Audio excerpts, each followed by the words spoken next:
जय श्री राम दोस्तों। कल हमने आखिरी जो शब्द या आखिरी जिसके बारे में बताया था या बताना स्टार्ट किया था वो था मेघनाद। मेघनाद जो है मित्रों रावण से भी ज्यादा शक्तिशाली था। उसको जो वरदान मिले हुए थे वो लगभग उसको अमृत प्रदान कर रहे थे। अब रावण मेघनाद को वरदान दिया गया था कि वही व्यक्ति उसको युद्ध में पराजित करेगा या उसको वीर गति देगा जो 14 वर्षों से सोया ना हो, जिसने स्त्री से संपर्क न किया हो या जो रिश्ते में उसका पिता लगता हो या उसका रिलेटिव लगता हो। ये सारी चीजें आ जाती हैं श्री लक्ष्मण जी पर। लक्ष्मण जी 14 वर्षों तक सोए नहीं थे, स्त्री से संपर्क में नहीं थे। तो यही सारी चीजें लक्ष्मण जी को और भी ज्यादा शक्तिशाली प्रदान करती हैं। जब रामायण का पूरा युद्ध खत्म हुआ तो सभी लोग सर्वश्रेष्ठ योद्धा के बारे में विचार विमर्श कर रहे थे। तो सर्वश्रेष्ठ योद्धा के बारे में सभी ने एक मत में बोला भगवान श्री राम ही इस युद्ध के सर्वश्रेष्ठ योद्धा हैं। और भगवान राम ने बोला कि ये युद्ध जीता नहीं जा सकता था बजरंगबली के बिना, बजरंगबली की सहायता के बिना। इस युद्ध में सभी ने अपने अपने स्तर पर योगदान दिया, परंतु बजरंगबली का जो योगदान था वो अतुलनीय था, जिसमें कहीं भी स्वार्थ निहित नहीं था।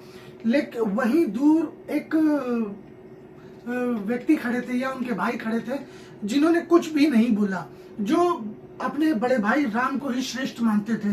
तो वही बीच में से एक ऋषि ने बोला कि इस युद्ध का सर्वश्रेष्ठ जो योद्धा है, जिसके त्याग की कोई पराकाष्ठा नहीं है, वो है लक्ष्मण। तो सभी आश्चर्यचकित हुए क्योंकि लक्ष्मण ने भी काफी वीरों को पराजित किया था।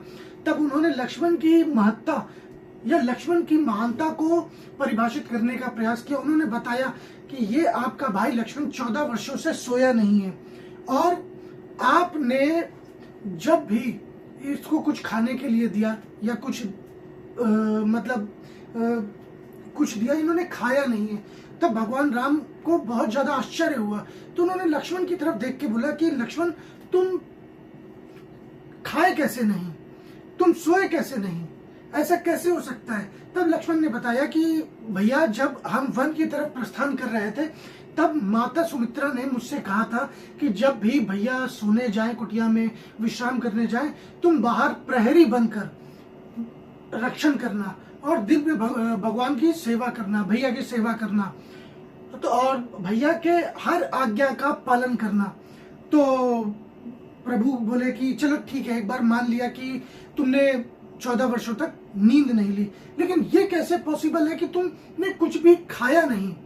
तो लक्ष्मण जी बोलते हैं कि आपने जब भी हम वन से फल लेने जाते थे, हम फल लेके आते थे और सभी के हिस्से के 7-7 फल लेके आते थे, लेकिन माता ने बोला था कि भैया के हर आज्ञा का पालन करना। तो 3 लोग थे, माता सीता थी, प्रभु राम थे और लक्ष्मण जी थे। तो भगवान राम लक्ष्मण को अपने पास बुलाते हैं और बोलते हैं कि लक्ष्मण ये 7 फल है, इन्हें रख लो। उन्होंने कभी भी ऐसा नहीं कहा कि ये खा लो। तो ये बात जब लक्ष्मण जी ने बताई तो राम जी को बहुत ही आश्चर्य हुआ। तो अब सभी ने बोला कि इस तथ्य की पुष्टि होनी चाहिए। लक्ष्मण जी को भेजा गया, बजरंगबली को भेजा गया इस तथ्य की पुष्टि करने के लिए। तो वहां सारे फल वैसे के वैसे ही मिले, कुछ गुठलियों के साथ थे जैसे भी थे। तो उसमें लगभग 49 फल कम थे। तो भैया राम ने पूछा कि लक्ष्मण इसमें तो कुछ फल कम है, इसका मतलब तुमने कुछ खाए होंगे। तब उन्होंने बोला कि भैया जब पिताजी का देहांत हुआ तो 2 दिन आप शोक में थे। उन 2 दिनों में ना आपने कुछ खाया, ना माता सीता ने कुछ खाया और ना मैंने कुछ खाया। जब माता सीता का अपहरण हुआ तब भी 1-2 दिन आपने कुछ नहीं खाया था, विचलित थे, भूखे रहे, तब आपने भी नहीं खाया, तब मैंने भी नहीं खाया। जब हम लंका पर पुल बना रहे थे तब सागर देव की पूजा के समय आप 2 दिन तक निर्जल उपवास किए थे, जिसमें आपने जल भी ग्रहण नहीं किया था। उन 2 दिनों में हमारी सेना में किसी ने भी कुछ नहीं खाया था और मैंने भी कुछ नहीं खाया। उसके बाद जब हमें शक्ति लगी तो पूरा दिन हम मूर्छित रहे और हमने कुछ भी नहीं खाया।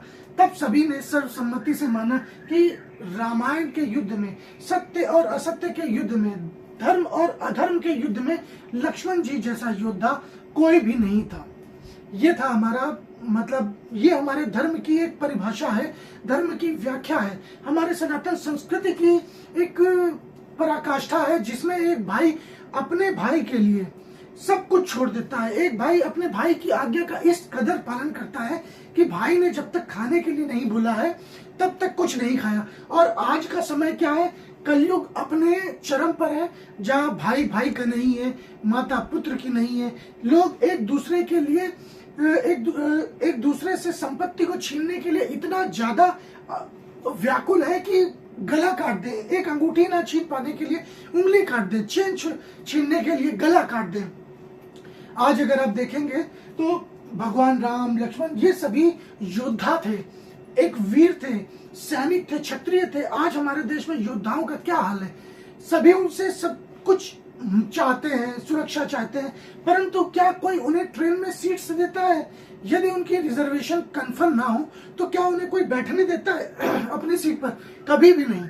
आपने अक्सर देखा होगा फेसबुक, व्हाट्सएप या यूट्यूब पर सोल्जर्स कैसे बाथरूम के किनारे बैठ कर जाते हैं। वही सोल्जर्स सरहद किनारे लड़ते हैं, देश के दुश्मनों से छाती पे गोली खाते हैं, वीर गति को प्राप्त होते हैं। आपके लिए, हमारे लिए हम चैन से सोते हैं, क्यों? क्योंकि कोई हमारे लिए जाग रहा है। लेकिन उन्हीं सोल्जर्स के साथ क्या होता है, जब वो घर आते हैं तो देखते हैं कि उनकी जमीन जायदाद उनके भाइयों ने हड़प ली है, माँ बाप उनको भुला चुके हैं। आप ये तो सोचिए कि माँ बाप तो भुला ही चुके हैं, परंतु उनकी यादों में भी उनकी व्याख्या नहीं रह जाती है। सभी को ऐसा लगता है कि सरकारी नौकरी है और आराम से जिंदगी कट रही है, लेकिन एक सोल्जर की जो लाइफ होती है वो कितनी कष्टदायक होती है। क्यों? 18 साल का एक बच्चा फौजी बनता है, ट्रेनिंग लेता है और सरहद पर जाता है।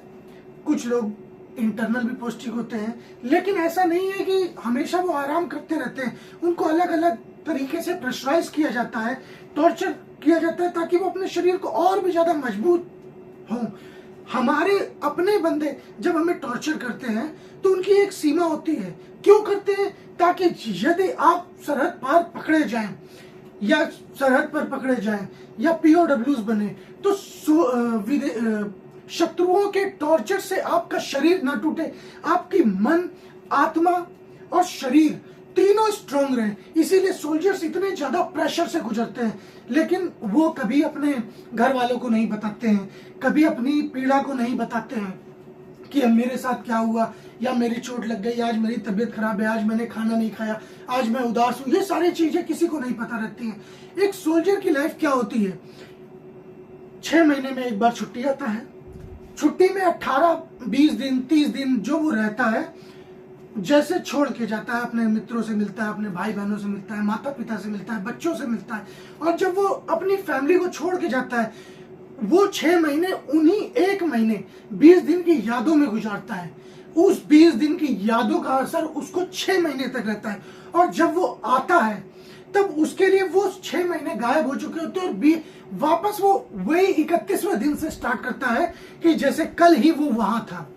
तो सोल्जर्स की जिंदगी बहुत ही कठिन होती है। उनकी एज तो बढ़ती है, लेकिन मानसिक चेतना, जो विचार विमर्श की शक्ति होती है, वो स्थिर हो जाती है। वो अपनी जिंदगी टुकड़ों में जीते हैं। लेकिन ऐसे समय में हमारा जो आधुनिक समाज है वो बहुत तेजी से बदलता है। हर वो चीज जो हमारे लिए 6 महीने पुरानी हो जाती है, उनके लिए नई रहती है, क्योंकि वो 1 महीना, वो 6 महीने में बार बार जीते हैं। अगर आप उनसे पूछेंगे तो उनको 10-12 साल पहले वाली चीज भी वैसे ही याद रहती है। कब उनकी माँ ने उनको अपने हाथों से खाना खिलाया था, कब भाभी ने डांटा था, कब भाई से लड़ाई हुई थी, कब भाई ने अपनी जेब से निकाल कर पैसे उसको दिए थे, कब दीदी से लड़ाई हुई थी, कब दीदी ने राखी भेजी थी, कब दीदी उसकी वजह से रोई थी। तो ये सारी चीजें सोल्जर्स की लाइफ में कॉमन होती हैं। वो बार बार इन चीजों को 6 महीने तक, जब तक वो छुट्टी नहीं जाता है, इन सारी चीजों को रिवाइज करता रहता है। ये है सोल्जर्स की लाइफ। और वैसे ही लाइफ अगर आप देखेंगे कैसे आज चेंज हो रही है। यहाँ एक भाई अपने भाई के लिए अपना राजपाट त्याग कर जंगल चला गया है, और वही भाई उस राज्य को स्वीकार न करते हुए उस राज्य को ले आकर अपने भाई के चरणों में डाल देता है।